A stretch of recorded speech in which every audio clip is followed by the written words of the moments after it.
the most valuable element that I really look for others is tell me what's on your mind, from your perspective, from your view of what reality is. And then we both work together towards attaining the next steps.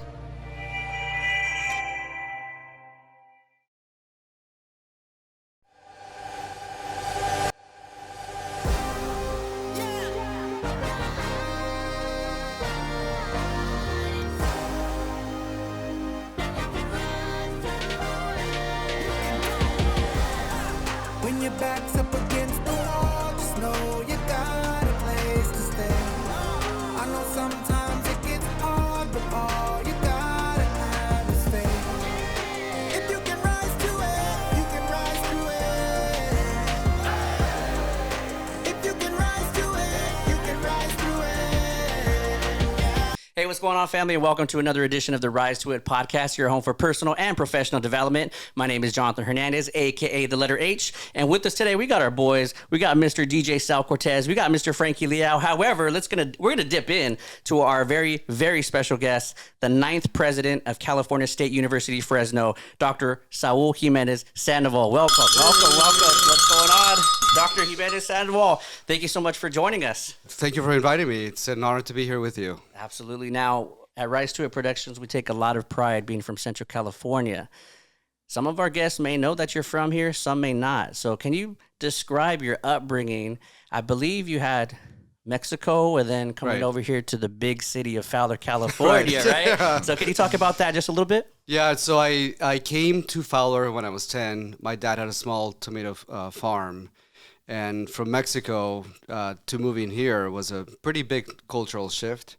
But, you know, sooner than later, I started to grow roots, and I'm now part of the Central Valley. It's a journey. It's a journey of belonging, and it's a journey of realizing that anybody who comes here, puts in the good work, becomes part of our people. That's right. And so Fowler, did you go to Fowler High School? Are you a I Red did. Cat? I'm a Red Cat, yeah. I graduated in 89. Okay. What kind of student were you, though? 'Cause I was a think really all of good us- student. Yeah? Yeah. No, I was a really good student. I graduated 8th in my class. Okay. Wow. I don't know, Sal, Frankie? Yeah, eighth? I don't remember. I think I was top like 2,000. I'm like, no, I'm just kidding. I did graduate. That's the main thing. I graduated for sure. Dr. Saúl Jiménez-Sandoval, from adolescence to now the most important roles of husband and father. Please take a moment to describe your beautiful family. So I have Mariana is my wife. She is of Greek descent. She grew up in San Diego. We met in graduate school. We were both teaching this really difficult class. The class was 10 weeks long. It had 3 essays, 2 midterms, and a final. So it was a lot of grading, and it was a lot of work. It was 10 books as well on top of all of that. So a book per week. And that's where we really, came together, and we realized that we could forge a life together. We have 2 sons. My son Arion is 17, and then Leo is 15. Now, I have to ask, so we talk about being in love, and here we're all blessed with beautiful wives such as yourself. How did you all meet? We met in a classroom. Mm-hmm. Yeah, she taught a class on Plato, and I had no idea what Plato was about at that point. And I followed up with more questions, and then from that point, we had coffee, and then, as they say, the rest is history. Okay, all right. So are you saying that you made the first move? I made the first move, yeah, absolutely. Yeah. So I read in an article online in Fresno State News that about 25% of the nation's food supply comes from here in Central California. Right. Besides the enormous pride in feeding the country, what do you feel makes our region so unique? So get this, right? I grew up in Fowler, and teachers and counselors, and anybody for that matter, friends and neighbors, and anybody who has been here for quite some time, they always tell me the grass is always greener in the coast. Anything is better than Fresno. But there's sort of like this hierarchy within California of which are the best cities, and then there is us here. So I grew up sort of like in the shadow of the Bay Area, in the shadow of LA, always wanting to leave because we seemed to not be appreciating who we were, here as a valley.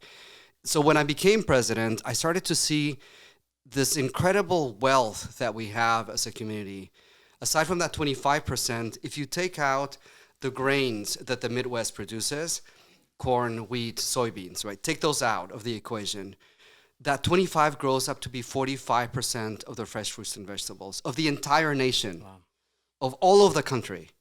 So if we speak about food security, this is it. We are sustaining, we're maintaining the security of the U.S. in a pretty fundamental way through nutrition, right? If you go further than that, we're the 9th most diverse region in all of the country. All over the country, the 9th most diverse region. So within all of this, I think there needs to be a point in which someone says to themselves, I am worth it for myself. I am worth it for myself. I value myself. Once that happens, you begin to develop a branding of yourself that others will appreciate. I would go to conferences before, and I would say I'm from Fresno, and they would say, first of all, where's Fresno? Mm-hmm. And I would have to explain where Fresno is. And then the second question would be, well, why are you there? And then the third question would be, are you looking for a job? Mm.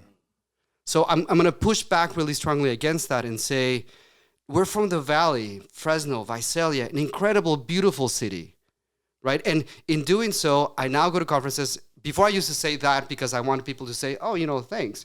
I ate a peach from Fresno, or I ate a peach from Del Rey, right? Mm-hmm. Well, that's what I was thinking. How long ago was this when you were experienced that, where you're getting the questions of, Fresno, what's that? Where's that? Well, this is like 5-6 years ago. Wow. And after that, I changed the tune to saying, I'm from Fresno, and we produce 25% of the nation's food. Mm. And once you say that right from the get-go, that's why I love, this rise to it, because it's so powerful, right? Because once you do that, people just step back and say, tell me more about it. Mm-hmm. Yeah, you're giving them a piece of the valley along with where you're from. That's right. Yeah. And I'm valuing myself first and foremost so that they themselves say, hey, I want to know more about you. Rather than my saying to them, please accept me and please acknowledge me. Yeah, it's how you pose. Yeah, that's right. Exactly. That's right. Yeah, no, that makes sense. Absolutely. I like that. Now, over time, especially in your leadership role, how have you seen maybe Central California getting the respect that it deserves also with leaders such as yourself giving it the highlight that people perhaps don't know about? I think over the years, what I've seen with the region is that we have begun to realize what a unique ecosystem and culture we have forged together as a community. It isn't every day that someone goes out and says, I'm going to have Thai food. Or no, I think I'm going to have Indian food. Oh no, you know what? I'm going to have Mexican food instead. Or I'm going to have Chinese food or Korean food or Japanese food. And the list goes on and on and on and on, right? And when you do go to these restaurants, they're not this watered down version of their original cuisines, but they're real. They're real people who are, providing these to you. And in doing so, what do? We get to know each other on a macro level. We think of each other as, just Central California. That's not true. The world is here. We have Syrian food and we have Ukrainian food now, and the list, keeps going on. So I think what I've seen is that we have begun to realize that we are a good community. We should be proud of ourselves. And this is going to change dramatically once the high-speed rail comes through, because then this bubble that we have will be gone. So I think we need to just mature into it in a really strong way. Absolutely. I'm thinking about when you're talking about taking the pride in Central California early on, and I know this was not a question that we talked about prior to this podcast, but when you were a child, how did you see the leadership role in your own family, like your mother, your father, and Fowler, maybe the community? Yeah. I got one of my best friends from Fowler. Shout out to Candace. But how did you see that growing up in a really small city? And how do you apply some of that vision nowadays? So get this, when I get to Fowler in 1980, June of 1980, I am one of 2 kids in a classroom that do not speak English. One of 2 kids. I'm in the 4th grade, and luckily my teacher speaks Spanish, Mr. Gonzalez. So I go to Mr. Gonzalez in the morning, and then I go to Mr. Bjornson in the afternoon, and he speaks not a drop of Spanish at all, like not at all, right? So then in that, I get taken out of the afternoon session for 1 hour of English instruction. That's it, with Mrs. Valdez, whom I still keep in touch with, by the way. Very cool. So after that, in 2 years, I'm in the 6th grade. 1/3 of the class does not speak English, and they all speak Spanish. So there's this incredible immigration that happens to the Valley in 1982 because the peso in Mexico plummets to unprecedented levels. It used to be, when we left, 24 pesos to the dollar. In 1982, it is like 1,100 pesos. Whoa. Wow. That's sharp. It's a sharp drop. It's a pretty sharp decline, right? Yeah, yeah. So that, of course, implies that a lot of people come to the U.S. and instead of seeing new arrivals as assets, right? Assets who can work the fields. Who wants to work on the field? Nobody does. Nobody does. Instead of seeing them, you know what, our economy will be stronger with this. We will be able to sustain the economy. These immigrants are seen as foreigners, invaders, et cetera, et cetera. So I grew up in this environment in which it was difficult to be proud of a heritage that I brought.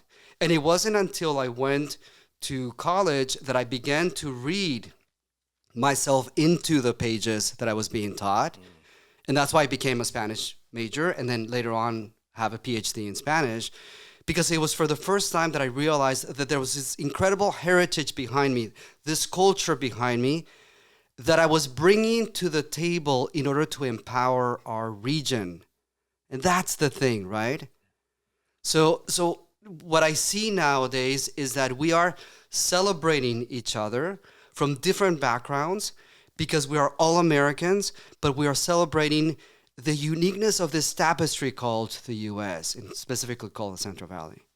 I gotta give him. Yeah. Wow. I mean, coming from Central Valley, especially for all of us, when we talk about that, taking the pride that we have, is people like you that are really paving the way and building a foundation. Every time you go to a different university or you're speaking to students, they see them in you, right, and vice versa, I suppose, right? Yeah, and and to the question of my role models back then, I didn't realize that my father was an incredible role model. It's a little bit emotional for me because he passed about 1.5 years ago. Sorry. And now looking back, these are individuals who are eking out an existence for themselves and for their families from the land that they're harvesting.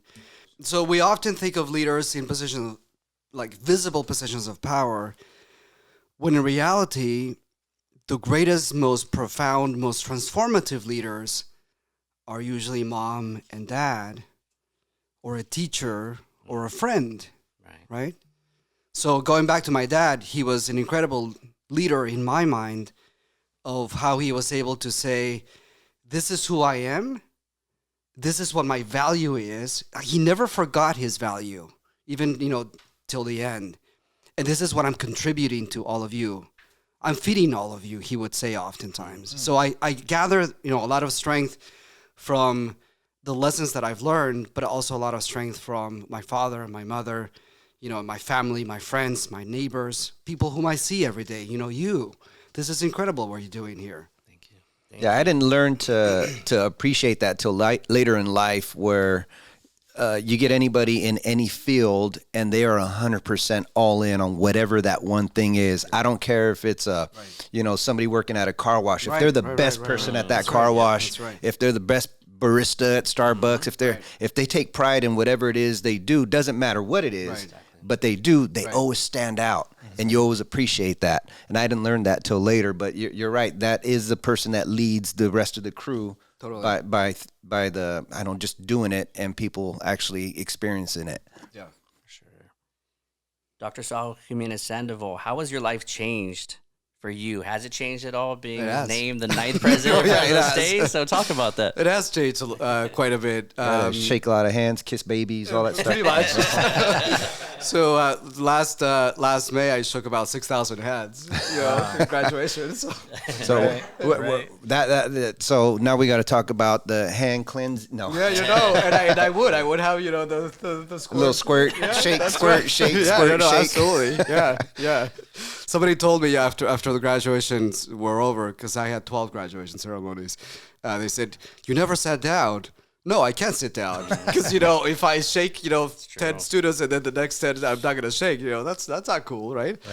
But that definitely is a big shift from you were professor, being in the classroom, teaching, or whatever other roles you've done, to now you're the president of this awesome university. Yeah, thank you for that. I do think that it has changed quite a bit in that I feel a regional responsibility, and I feel the need to say that Fresno State impacts and permeates every facet of Valley life. And whether somebody comes to Fresno State or not, it doesn't matter, because my message is always the same. The teachers in the region, 80% of the teachers are all from Fresno State. Therefore, if you make it to any other institution, Berkeley, Stanford, whatever else, right? That's great. Our teachers made it possible. Fresno State made it possible, right? If you go to any business, sooner or later, you will see the influence and the presence of Fresno State as well. So my life has changed in that I am 24/7 dedicated to this institution. I go on, you mentioned that you came back from vacation just recently, right? Yes. I went on vacation, and my routine was I would wake up at 6 o'clock in the morning. I would do email for about 2 hours. About 8 o'clock, my family would begin to stir, and then we would have breakfast. We would do our thing, right? Go on hikes or do whatever. And then in the evening, I would go from 6 to 8. I would, see what was happening with Fresno State. And then during the day, I would keep my phone handy just to see that everything was fine. So I do go on vacation, right? I took a week off, which was great. However, during this week, I was very much aware that I'm always present. I'm always there. So that's one aspect of it. The other aspect is that I bring in the family into the presidency as well. The presidency is not just me. The presidency is a collection of people, individuals, who are helping me further Fresno State and take it to new heights of excellence. So my sons and Mariana both are very much in tune into pitching Fresno State, working for Fresno State, and then elevating the name of Fresno State as well. Now let's talk about your kids. So you're saying they're kind of like a low-key promoters when they go to their schools and everything like that? Like, are they wearing Bulldog shirts? Oh, do they ever? Yeah. No, yeah. My youngest Leo is he's pretty sharp with all statistics dealing with all athletics of Fresno State. You ask him anything, and he will. knows it all. Well, it's too bad Dre's not here, because then we could get in on his daughters. Yeah, exactly. So yeah, they're very much invested in this as well. Now you said one word, elevate. I know I've been getting some emails. Sure. Three-time alumni here, just saying, Dr. Jimenez, if you could do anything about the student loans, I'd appreciate that. It'd be all good, right? But nevertheless, elevate. Talk about that, because I know we're doing some major things with the athletic programs, all of them. Right. So what are sort of like the big projects that we have going on? What we need to do is we need to brand ourselves. How do you create a brand, right? You very much know this because you have created a pretty strong brand, and it's very visually appealing, right? So you know exactly where that goes. With Fresno State, I think that for a long time, we have just been content as a region and as an institution to be sort of like part of the background, to be sort of like, part of like the wallpaper almost, right? It's always there. It's, we almost take it for granted in many ways.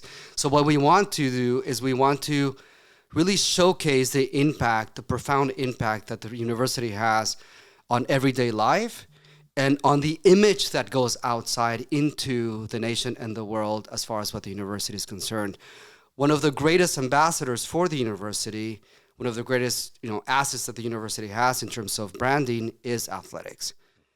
So we have athletic facilities that were built in the 80s. That was great for that time. However, when an athletic facility at a high school it's shinier and better than that at the university, we have to do something about it. So Oh, yeah. Elevate really takes it into that next level of saying, we are doing this for ourselves because we are worth it, because this is what we want for ourselves and for our region, so that others can also say, hey, great job, Fresno region, Central Valley. That's awesome that you're doing that. No, you're 100% right. On my vacation, I was in Hawaii and watching the local news. I got stuck watching the news for a day because the storm system went through. It was called Calvin. So they shut down the whole city and everything, and they didn't want you to leave in. They didn't want you to drive in. One of our tours got canceled, and it missed us by miles. But watching the local news, they would show highlights of Hawaii U, or HU, right? Right. And in those reels, you'd see smash cuts of Fresno States in there. So you see the flash red, and be like, hey, that's cool. They made it to their regular rotation. And not only that, just being out there. And, of course, it's a tourist place, but you see a lot of Fresno State T-shirts roaming around. Yeah. Exactly. So it's just, I thought that was cool. And, again, that goes back to the branding and just seeing it everywhere and a call back to it. It's an exciting time, with the community, Fresno State literally being the major university that people, they see it, the V, the green V, and we take a lot of pride in that. I believe we met through a mutual friend, Ophelia Gomez, at the camp conference. That's right. There was 13 colleges there. You spoke. Right. And they're like, Dr. H, you gotta witness him. And so when I saw him speak, I was like, we got to get him on the podcast. Yeah, you were an incredible success hit. Thank you. Thank you So much. Leadership conference. We took care of Friday, Saturday, and Sunday. Since we're on the topic of leadership, what would you consider to be your personal leadership strengths, and what traits do you personally value in your colleagues? I think what characterizes me as a leader is that I don't BS. That's it. What I do because I feel it. I feel it in a deep cellular DNA level of me. I have a passion for the region. I have a passion for who we are as a people and how we've developed and matured. And moving forward, I have a passion to see leaders coming out of this region and really, being focused on this greater good. I believe that within California, we are often overlooked in the grander scheme of things. And yet we produce one of the top 3 most iconic products. You have, the movies from Hollywood, Silicon Valley, and all the technology, but then there's us with agriculture.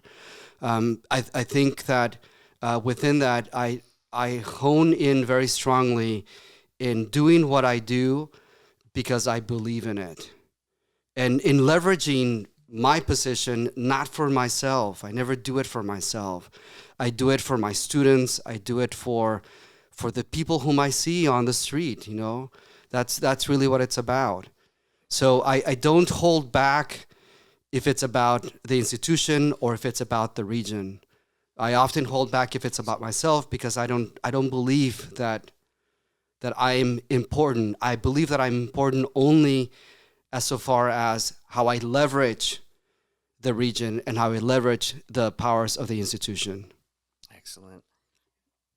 That's deep. Yeah. That's deep. It's deep right there. What traits do you personally value in your colleagues? If I know on the committee, and you got a bunch of committees. Yeah. I mean, somebody in your position, you have different places to hire, and you're there or you're not there, right? But a lot of the times you get the final say.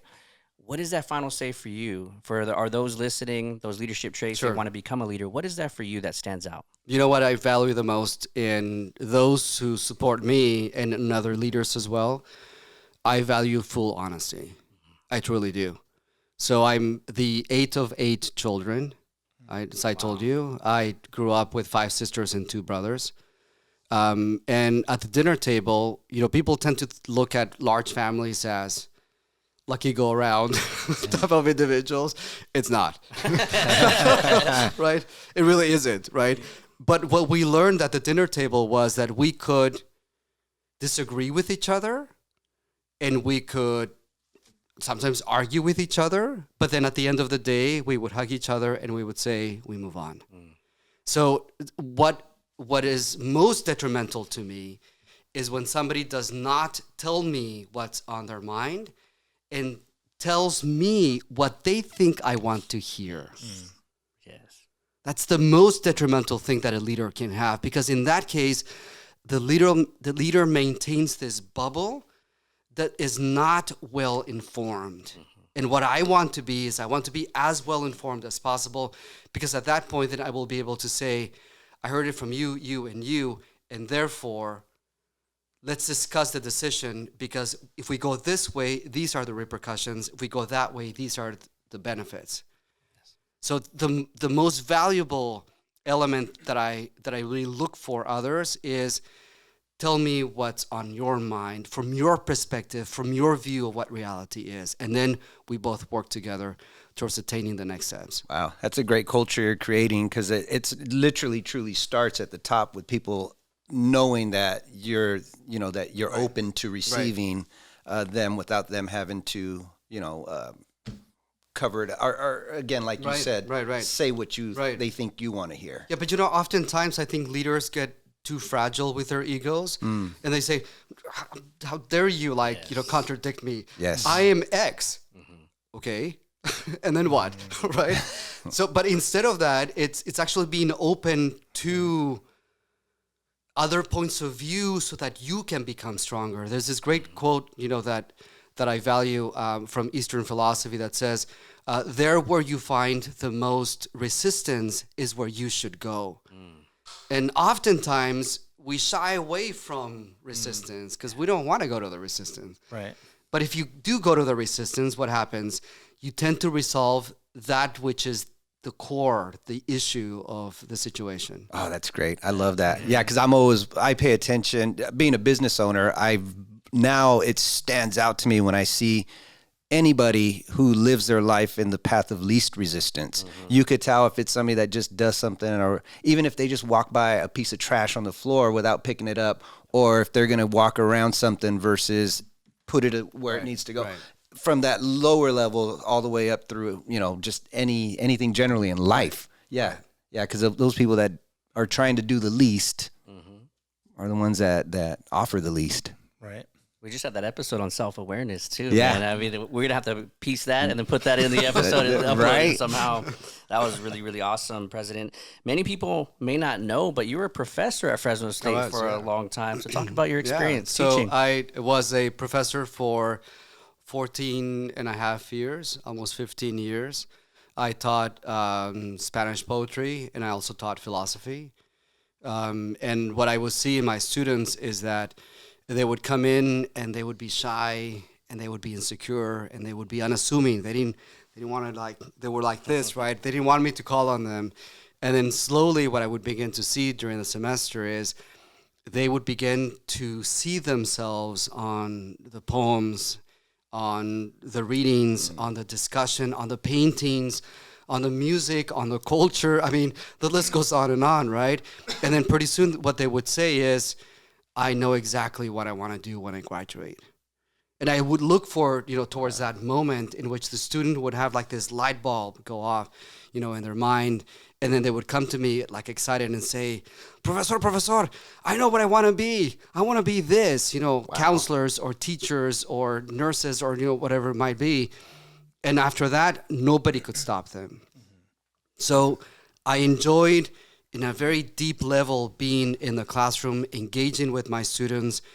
And I would emphasize to them, going back to the previous, notion of tell me the truth, right? I would emphasize, don't use the usted with me. Don't use the formal in Spanish. Use the informal. Because we want to break down hierarchies. We want to break down, notions of superior, inferior, and whatever else. So when I became an administrator, one of the greatest sacrifices that I had to give up was teaching my students. And to this day, literally to this day, I still dream, about every 3 months or so now, that I'm in the classroom engaging with my students. Well, it sounds like you were a different kind of farmer. So your dad doing the tomatoes back in Mexico, and here you are harvesting these students in a way, right? Okay. Where they come in as these seeds that don't want to, or don't, they don't want to be seen till the end of the semester. I hadn't thought about that. Yeah. That's a great analogy. Thank you. That's kind of the mirror that I saw there for a second. Great. So thank you for that. You're still a farmer. I am still a farmer. Absolutely. You said you taught for 14 years. So your first year teaching at Fresno State, was that even an idea for you to become the president of Fresno State? No, not at all. It's funny how things happen, right? I mean, I went away to college. I wanted to get a bachelor's degree, and the least that I wanted to do was go back to Fowler empty-handed and say to my mom and dad, I don't have anything for you. I should plugged out, right? So my main worry when I was at Irvine was I'm gonna get this degree from my parents because they've done so much for me. Mm-hmm. So when I finished the degrees, then my professors encouraged me greatly to stay for the master's, and I was a little selfish back then, and I said, all right, I'm gonna get the master's for myself because I want to know more. I just need to know more. I just needed, to be more refined in my knowledge. And then after that, it was like, okay, might as well get the PhD. So then I got the PhD, and at that point, I dedicated the PhD to my family, but also to the teachers in Fowler who had believed in me. Awesome. I had really strong teachers, but then I also had not so nice experiences as well. So after that, I became a professor. I wanted to come to Fresno State specifically. I had other offers. I had an offer, in Texas and other places as well.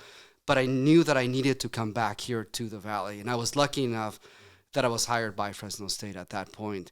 I never imagined that I would become a president.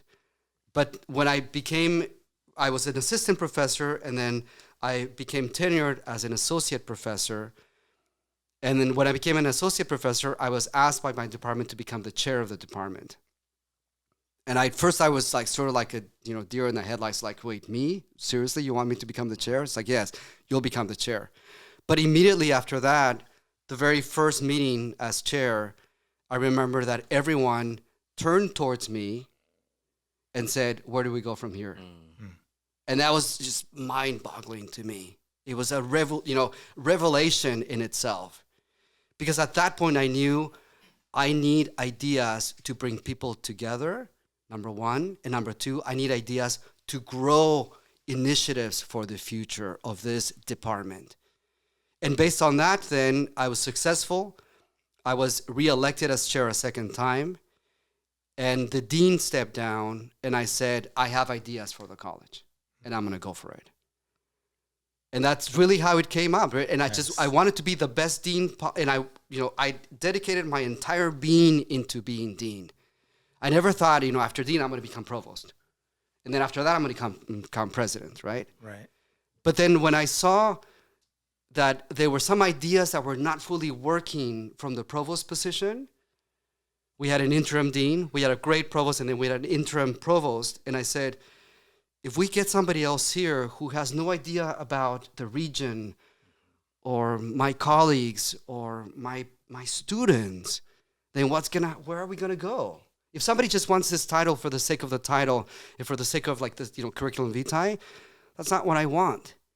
So then that's when I decided, okay, again, it was painful for me to say, I'm going to leave the deanship position. I had a lot of fun as dean, and I'm going to go into the provost position. And then I dove like deeply into that as well. And then when the presidency came up, I was like, all right, I guess I'm going to become president now. Wow. So it was sort of like this development of, one stage after the next. And I believe that that's really part of my success. And part of the reason why my initiatives are centered on the greater good is because of that. I'm not looking for the next gig. I'm giving my 110% to this for my students, for my region, for my university. Well, that's what makes it really special. It happened organically. Right. Yeah. Yeah, I suppose. Yeah. Mm-hmm. Yeah. Wow. So I know you said that you have all of your attention right now being the president. So do you see any admirations, any goals beyond this being the president? I think, beyond this, I will stay in the region. It's very meaningful for me to be here. Other administrators, who have come and gone, they leave the Fresno region. For me, I grew up here. I will help the university in any way I can. I do believe that the life of an administrator, the life of a president, does have a shelf life. I think that, I'm hoping that I will be there for 10 strong years. And then after that, I need to step aside to someone else with new energy, new ideas, can step in and say, this is where I want to take the university from this point on. At this point, my goals are to cement the power of the institution on a regional, state, and nationwide level, and then really, start harboring that strong branding. But beyond the university, I will help others reach the presidency as I'm mentoring and helping others right now. There are a lot of steps that one has to take in order to become president. The committee's dynamic and also questions are very unique. I'll just give you a brief example. When a committee asks you a question, they don't just ask you a single line question. They ask you one question with 3 parts, and all 3 parts are related to each other, and they're very complex. So what they want to do immediately off the beginning is, are you able to handle a complex question and then respond with it in a coherent way? So if you're not taking notes on what the general question is, first part, second part, third part, and you only answer the first and the third part and not the second part, well, that's not really cool, because your being president implies that you will have situations with a plural S, right? At the same time, where you will have to handle multiple balls, in the air and keep them up. Nice. So that's the type of coaching that I hope to give later on, the type of mentoring that I hope to give later on to others who want to reach the presidency. And then as well, I would like to go back to the classroom.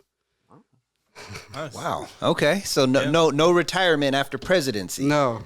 All right. Yeah. Well, he's the guy doing work on vacation. So. That's true. True that. But it's a little easier to write emails when you're sitting under a palm tree and a cold drink with them.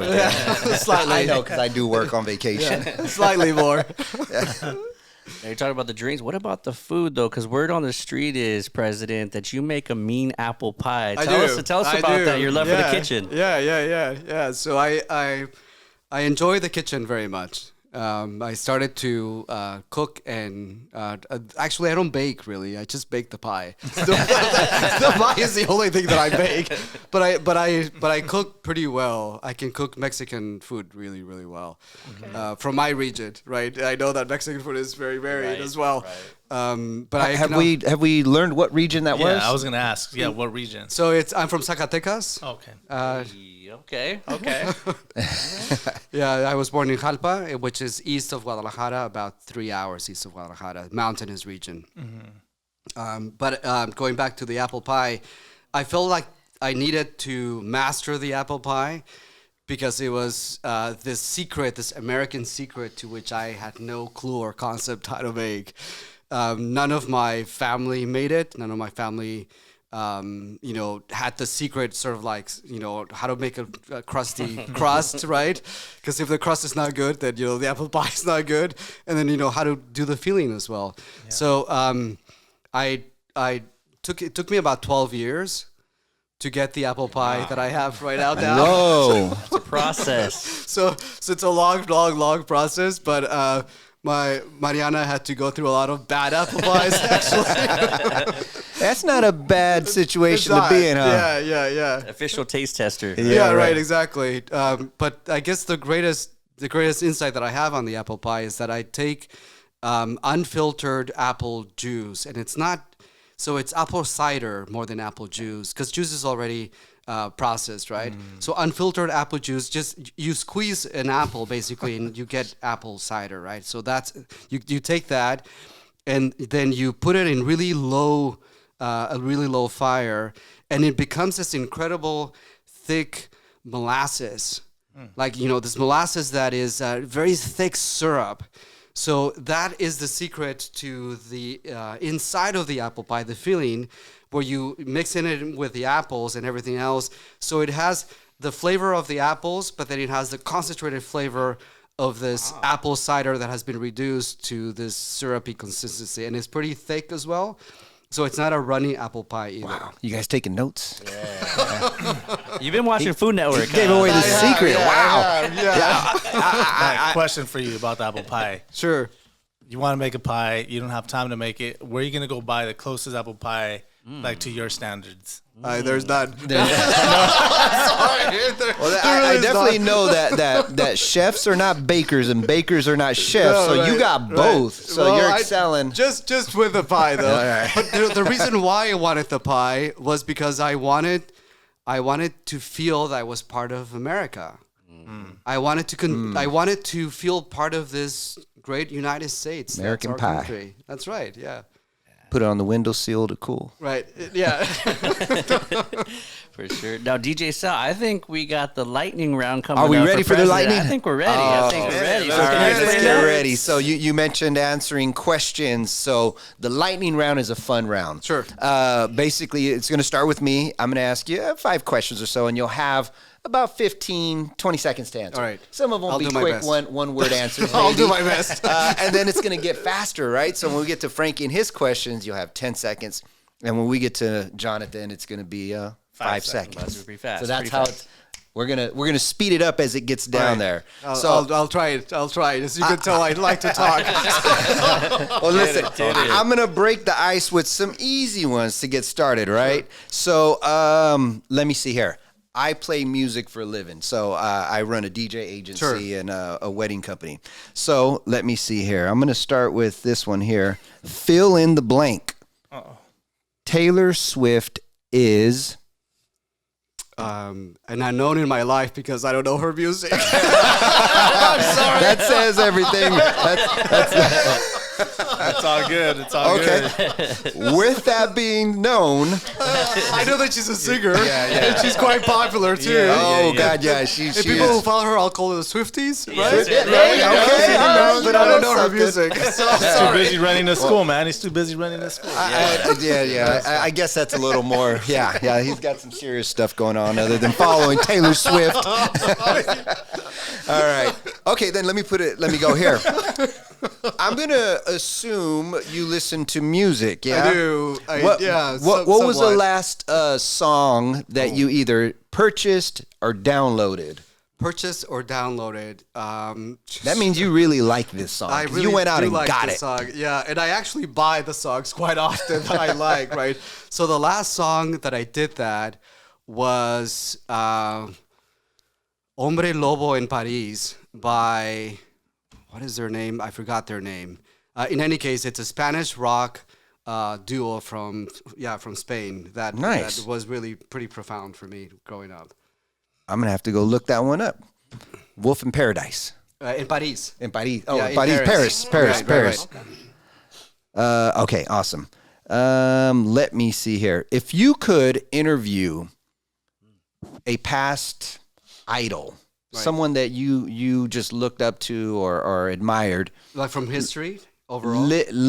alive or dead, Okay, got it. who would that be? I think I would go for just anybody, right? Anyone. You pick one person out of the entire history. You know, on a personal level, I would probably go for my mother. It's been 13 years since she passed. On a professional level, I very likely would go for a woman named Sor Juana Inés de la Cruz, a very famous poet from Mexico in 1650. Wow. I gotta get me some history on poems here. All right, let me see here. Have you ever worn socks with sandals? I probably have. This, you know, go ahead. Because I don't like my feet to get cold. Okay, that's a fun fact right there. So I had my wife make fun of me because I wore socks with Crocs on vacation on the plane. I see that. I see Yeah, that often. It's it valid. was comfortable, right? I would totally do that. By the way. All right. So I know you think, and you mentioned working and getting back into a classroom after presidency. Is there an age or a time where you think you'll actually call it, and actually what age would that be that you can kind of forecast now where you can actually retire? Yeah, I don't know. My dad was 91 and a half when he passed. and he never retired. Nice. He had his trees, and he would had his garden, and he would always give us fruit. And I feel like that's gonna be me. I wake up pretty early. Mariana says to me, "Why are you up?" I'm just up. I don't drink coffee.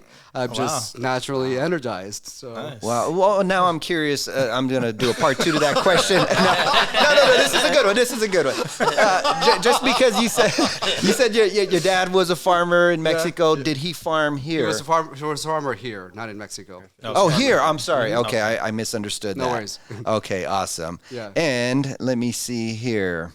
How many hours of sleep do you need to function daily? Daily, so I go to bed around Up at 6 a.m. I'm just saying. 11:30, and then I wake up at 6 a.m. Nice. Yeah, my man grinds. That's a schedule. sir. Yeah. Yeah. And then after that, I run, and then I start my day.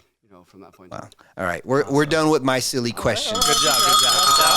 I'm gonna turn it over to Frankie here, and the rounds are gonna get a little faster. Mega Frankie. Yeah. So you have 10 seconds to answer my questions. All right. So you go to your favorite taco truck. Okay. Favorite taco truck? No, that's not the question. You go to the taco truck. Ready to go. You go to your favorite taco truck. Are you gonna get tacos or burritos? I'll get tacos. Tacos. ¿De qué? Tacos de cabeza. There you go. Man, okay. Okay. One of my questions was to be Taco Bell or Taco Truck. Oh, hey, but No. knowing that he Never goes Taco with Bell. I think we know that one. I'm gonna guess. Yeah, I'm gonna guess he would say taco truck. So But- this is how much of a snob I am with food, right? If I go to a restaurant that's fancy, like I just did last week, right? I was paying like whatever for this. I was in a conference and whatever else.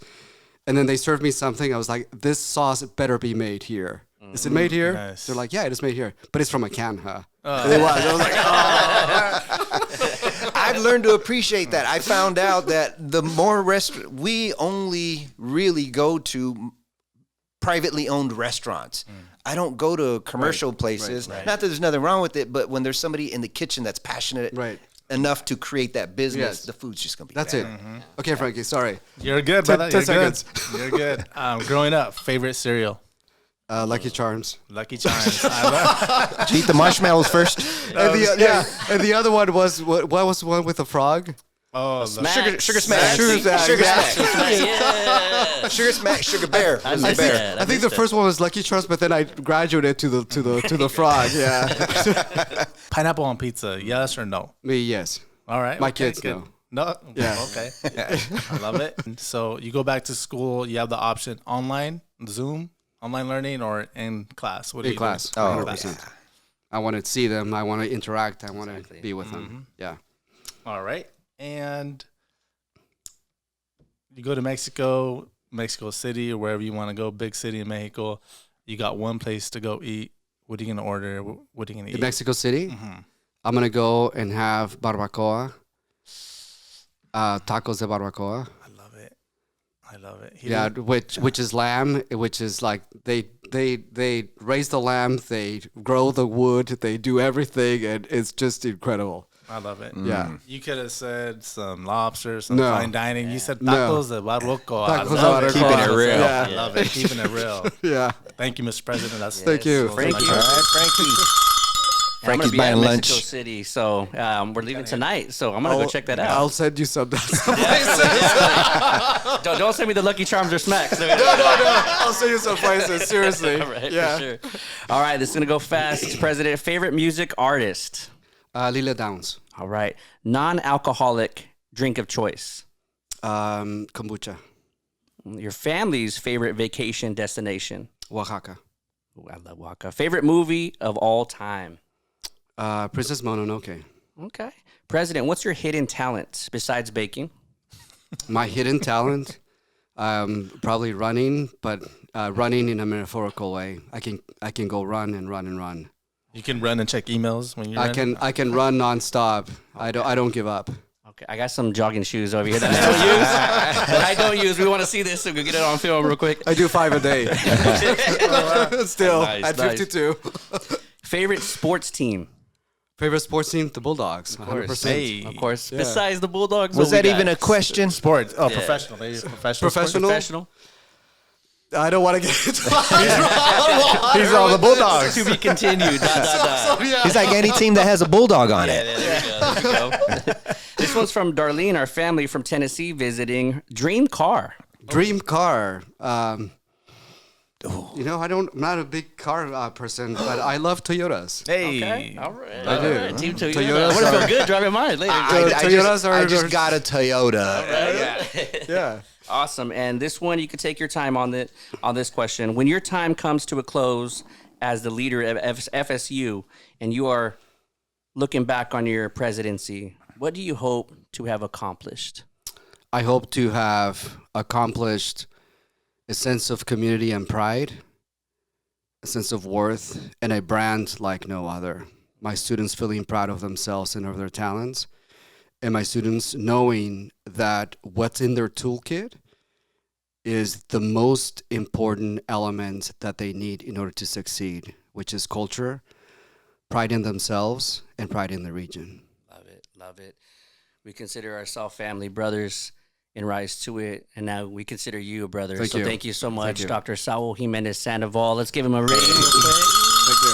So I'm just gonna add that I was a little nervous, because we've got you here, and this has been really awesome, and it really is true to what you were saying as far as the culture and creating just an open door where people can communicate and not have to feel like they're on eggshells around you. We're laughing, we're hanging out. This was absolutely amazing and way more comfortable than I expected it to be. So I appreciate it. thank you for bringing that to this table. I appreciate that very much. And we hope to be at your table with that apple pie soon. Hey, all yes. right? So let's make it happen. Yeah, let's do it. Yeah. Make it happen. Family, thank you so much for joining us on another episode of the Rise to It podcast. 2 finger spread. Try your best to stay positive. And as always, if you can rise to it, you can rise through it. We'll catch you later.